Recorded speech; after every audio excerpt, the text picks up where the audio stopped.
Oi pessoal, tudo bem com vocês? Eu sou Maísa Barbosa, esse é o canal Trama Literária e hoje a gente fala sobre a reivindicação de Antígona, o parentesco entre a vida e a morte, livro da Judith Butler. Eu amo a Judith Butler, já indiquei algumas obras dela por aqui. Essa é a última dela que eu li e eu tô apaixonada e me levantou vários questionamentos, várias possibilidades de reflexão em relação ao feminismo e hoje a gente conversa sobre eles por aqui. Acho que um dos aspectos interessantes sobre a reivindicação de Antígona é que a obra ela não vai pensar somente sobre o feminismo. A Judith Butler fala sobre problemas relacionados à linguagem, fala sobre a questão do luto.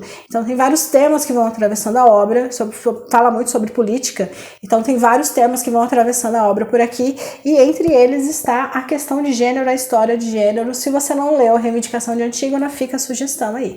Uma característica da obra da Butler é que ela é sempre muito difícil de ler. A Judith Butler é uma escritora aí que escreve por uma perspectiva às vezes muito elaborada e que nem sempre a gente consegue entender tão facilmente. Não é o caso de Reivindicação de Antígona, que é a obra mais facinha dela que eu li até hoje, mais rapidinha. E para quem talvez queira começar a migrar aí para o pensamento da Butler, sugiro muito começar por essa obra, porque dá para ter uma visão do pensamento dela de modo geral, o que ela pensa sobre filosofia, sobre linguagem, sobre política, sobre feminismo, sobre questões de gênero e vários outros temas por aí. Se você está chegando por aqui agora, não se esqueça de se inscrever, ativar as notificações, curtir o vídeo, indicar o conteúdo aí, o canal para quem você acha que gosta de feminismo, e aproveita para me seguir lá no Instagram também, @Trama Literária. Acabo não publicando muito por lá, acaba sempre rolando dica de livro em relação ao feminismo e à literatura. Aliás, eu ando uma péssima leitora de literatura, eu tô lendo muito mais teoria e livro feminista do que livros de literatura. Então, se você tem um livro bom de literatura aí para me indicar, já aproveita e deixa aqui nos comentários. Bora conversar sobre a reivindicação de Antígona. Talvez a principal questão aqui do livro e a principal discussão que a gente traga aqui do livro, até porque é a discussão que está anunciada aqui na orelha e está anunciada aqui na quarta capa, não foi uma percepção minha, é a ideia de que é o feminismo hoje, ou como se forma o feminismo hoje. A Judith Butler ela vai dizer que o feminismo ele é uma espécie de movimento. O feminismo ele tem como característica central o fato dele ser combativo, dele ser politicamente combativo, dele ser discursivamente combativo.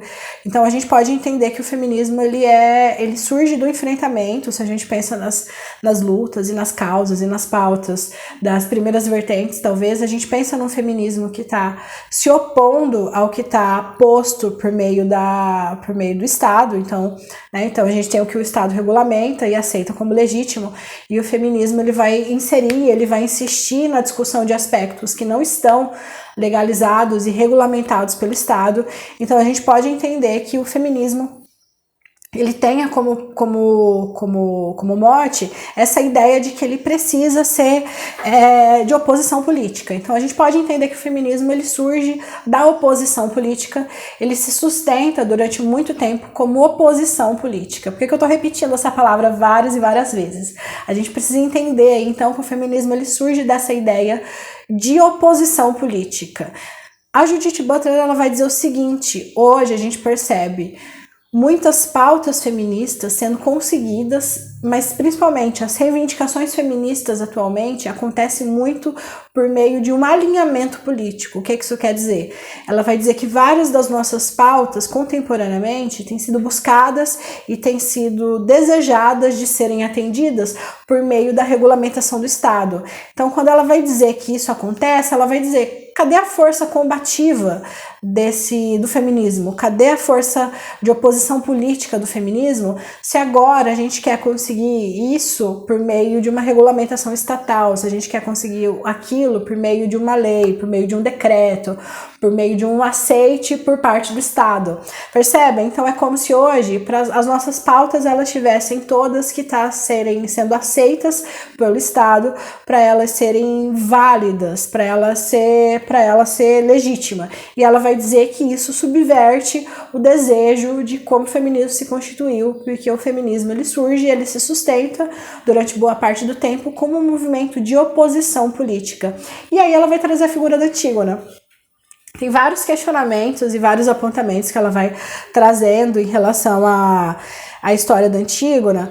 Ela pega essa mulher aí como modelo para analisar e para defender o que ela está dizendo, mas ela vai pegar vários aspectos ali da Antígona para dizer que, olha só, é assim que deve funcionar o negócio, é assim que a coisa tem que funcionar, é assim que a gente consegue as coisas, não é somente por meio de um aceite, por meio de uma lei, por meio de um decreto, por meio de uma permissão aí do Estado. Falando muito rapidinho da história de Antígona, só pra gente entender mesmo o pensamento da Butler, a gente tem 3 personagens na tragédia grega Antígona, a gente tem 3 personagens importantes aí nesse primeiro momento. Primeiro que é Antígona, depois a gente tem o Creonte, que é tio de Antígona e rei, e a gente tem o Polixenes. Polixenes havia morrido, então tinha vários problemas aí com o Creonte, e devido a esses problemas, o Creonte tinha proibido que se fizesse um funeral para o Polixenes. A Antígona fica revoltadíssima, porque ela quer ter esse momento de luto, ela quer viver esse luto, ela quer sofrer pelo irmão dela que morreu, ela quer que tenha um evento, ela quer que tenha uma espécie de celebração aí desse momento, mas o rei havia proibido, e ela não pode fazer isso, e em determinado momento a Antígona decide que o funeral vai acontecer, e ela faz o funeral para o seu irmão que havia acabado de morrer. E aí, obviamente, vai ter uma sequência de fatos que vão acontecendo em consequência dessa desobediência de Antígona. Então, Antígona desobedece. Por causa disso, ela é julgada, por causa disso, ela é condenada, mas ela é julgada por ter feito um funeral para uma pessoa que o rei havia sido proibida, mas ao mesmo tempo ela sabe as consequências disso, ela sabe que ela vai ser julgada e condenada, ela sabe que a sua ação vai ter uma consequência, mas ela decide que ela não vai conseguir viver sem ter feito algo que para ela é legítimo, algo que para ela é importante, algo que para ela é válido. Então ela decide seguir aí com esse funeral, ela faz o funeral e aí depois a vida dela vai ter uma série de coisas que vão acontecendo a partir dessa sua primeira decisão. E aí a Butler vai chamando a atenção para fatos que são importantes na obra e que ela vai pensar sobre a questão da linguagem, vai pensar também sobre a questão do feminismo. A primeira coisa que ela chama atenção e que é interessantíssimo, que é quando a Antígona é chamada para falar então sobre esse funeral que ela resolveu fazer, e aí ela é chamada para falar disso, para falar dessa sua traição. Em vários momentos ela precisa se posicionar em relação a isso, e o que eles querem é arrancar uma confissão dela, mas ela não confessa em nenhum momento, mas ao mesmo tempo que ela não confessa, ela não nega porque ela teve coragem de fazer um funeral pro irmão, sabendo que ela seria morta por conta disso. Ao mesmo tempo que ela não nega, ela sustenta isso, ao mesmo tempo ela não confirma, ao mesmo tempo ela não dá o que eles querem. Então todas as vezes que eles perguntam para ela, ela vai dizer o seguinte: não nego nada do que eu mesma fiz. Então é sempre isso que ela vai repetir: não nego nada do que eu mesma fiz. Então a frase, quando ela diz não nego nada do que eu mesmo fiz, ao mesmo tempo não confirma que ela fez e também não nega. Então sempre que ela é perguntada: mas você fez isso? Você estava lá? Você foi em tal lugar? Você fez o funeral? Ela sempre vai repetir: não nego nada do que eu mesma fiz. Então ela usa esse subterfúgio da linguagem aí para ao mesmo tempo se preservar de alguma maneira, para poder não dizer que fez e não dar exatamente o que eles querem, que é uma confissão, porque o que o tio quer arrancar dela é uma confissão.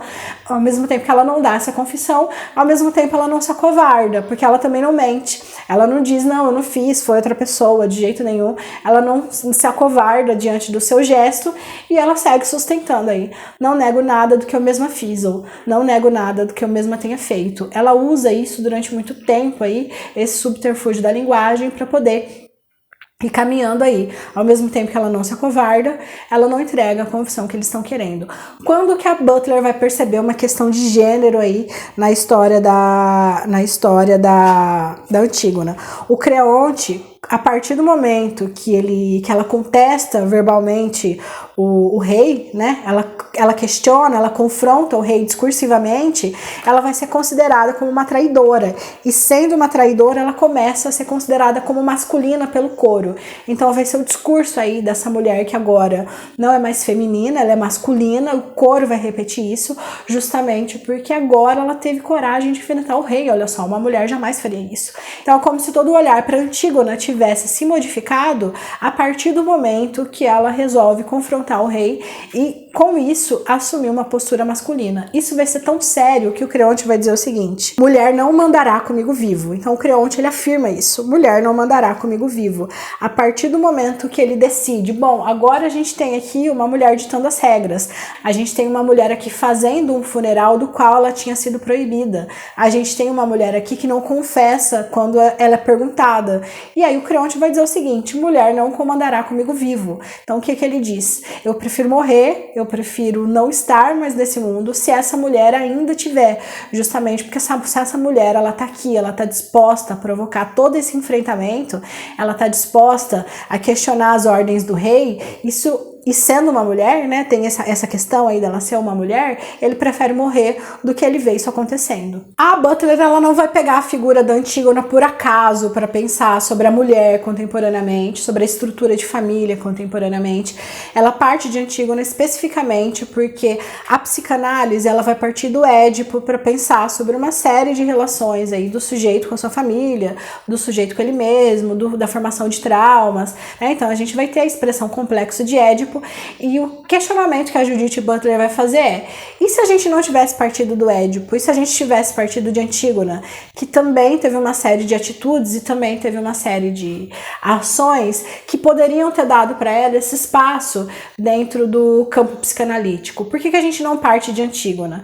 E o que a Judith Butler vai questionar é: será que o Édipo tem essa validade que tinha num determinado momento? Será que o Édipo tem essa validade, essa determinação hoje?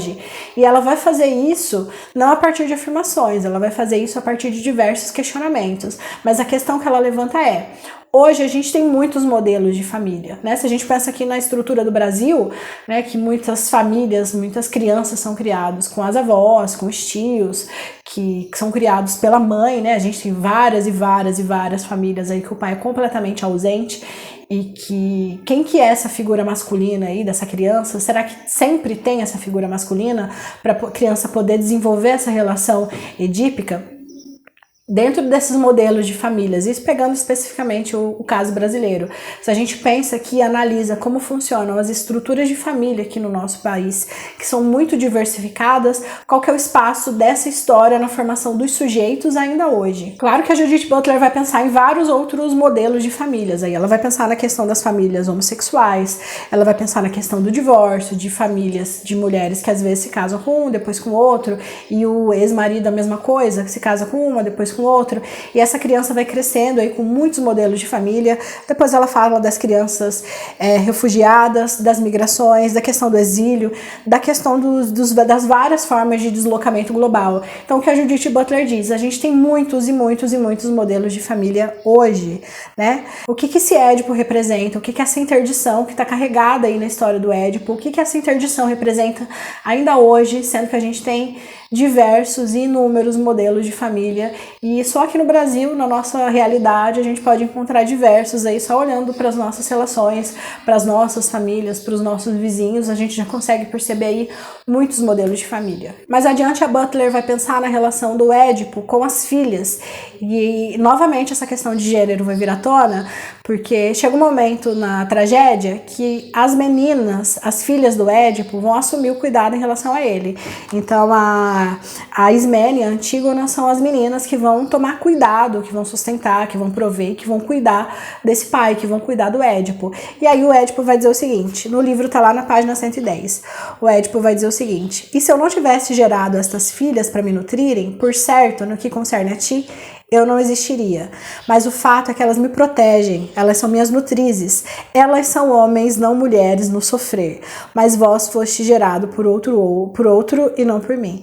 Então ele diz ali, em determinado momento, quando ele vai dizer que são essas filhas que me nutrem, são essas filhas que me sustentam, são essas filhas que cuidam de mim, ele vai dizer ali no final: elas são homens, não mulheres, no sofrer. Ou seja, para essas mulheres poderem sustentar esse pai, cuidarem desse pai, elas precisam ter saído da posição que elas tinham anteriormente de mulheres, e agora elas assumiram para si a posição de homens. Elas só podem fazer isso porque elas assumiram essa posição de homens. E aí a Butler vai questionar, será que assumiram mesmo? Será que essa posição é a posição de homem? Ou será que elas só fizeram o que tinham que fazer? Da mesma maneira que ela vai analisar quando ela fala daquele ato rebelde da Antígona. Quando a Antígona resolve fazer o funeral, mesmo tendo sido proibida pelo rei, o que a Butler vai questionar, será que ela assumiu mesmo uma postura masculina? Será que ela assumiu uma postura masculina? Ou isso para ela, esse funeral era tão importante que ela precisava exercer essa desobediência, né? Essa desobediência é o que vai dar para ela esse direito de viver o luto do seu irmão, porque sem isso ela não viveria. Então, quando a Antígona resolve fazer o funeral mesmo assim, ela só toma uma decisão pautada no desejo dela. Ela não deseja mudar a sua postura, ela não está se tornando de feminino para masculino. Mas na boca do coro, pro coro vai ser isso que acontece, pro rei é isso que acontece. Tanto que o rei prefere morrer do que ver a Antígona tomando decisões. E aqui é a mesma coisa, pro Édipo.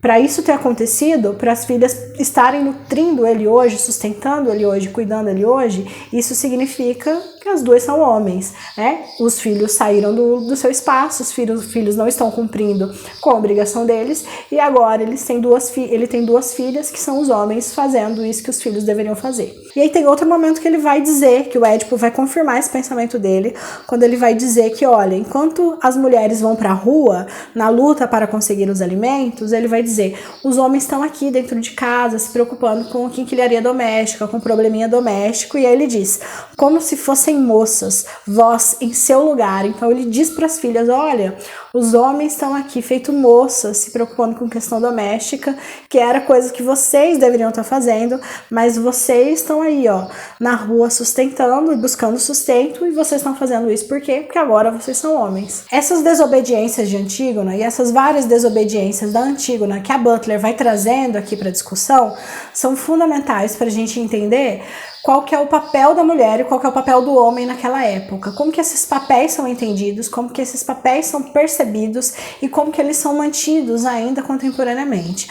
Para Butler, essa desobediência dessa mulher, as diversas ações que essa mulher vai tendo, as diversas decisões que ela vai tomando, em nenhum momento é pautada num desejo de se tornar masculina, nenhum momento esse desejo dela é de ocupar um lugar de homem. Todos os desejos da Antígona são no sentido de fazer alguma coisa que ela deseja muito, ou no caso, de sustentar o pai dela, que é uma necessidade que ela percebe que seus irmãos não.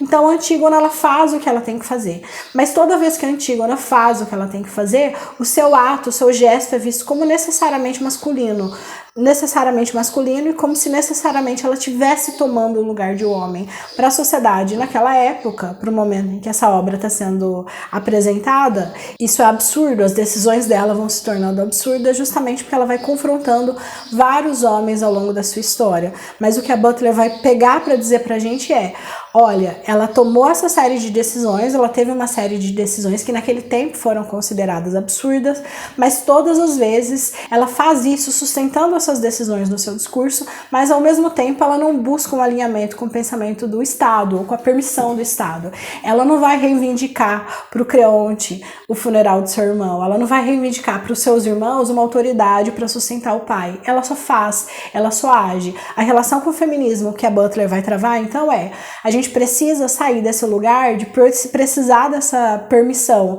do patriarcado, de precisar dessa permissão do sistema e de precisar dessa permissão do Estado para a gente conseguir legitimar as nossas conquistas.